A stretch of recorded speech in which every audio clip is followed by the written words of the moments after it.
Now look at these. Okay, so we have our warm milk now. We're going to put 2.5 teaspoons of active dry yeast. This is the one I'm using because I always get confused when everybody else talks about it. Here we go. 2 tablespoons of sugar.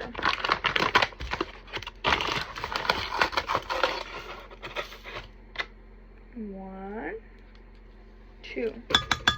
We're just gonna give that a quick mix.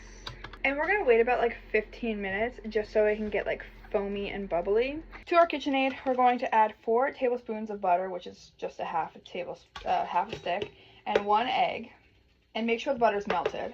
We're also gonna add the foamy yeast mixture. Look at that's foamy. Let me show you. Foamy. Sure. I do have a dough hook. I am going to mix it on low while I add 3 to 3.5 cups of flour. Once like 5 or so minutes and your dough is kind of like stuck onto your hook, we have a floured surface. I kind of like knead it by hand for the rest of the time, just so we get a soft, smooth dough. Once it's like a smoother, softer dough ball, I'm just gonna grease my KitchenAid bowl. You could use a different bowl, but what's the sense in that?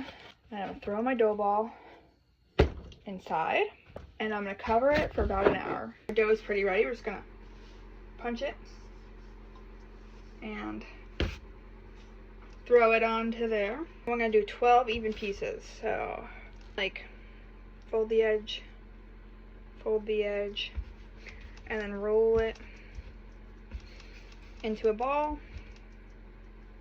and throw it in a greased baking dish. Same thing, 2, 3, roll it in.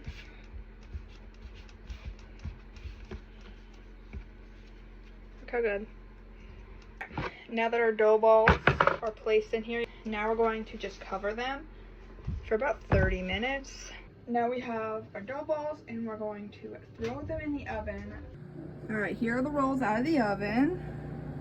Let's put some butter on our buns. Now look at these.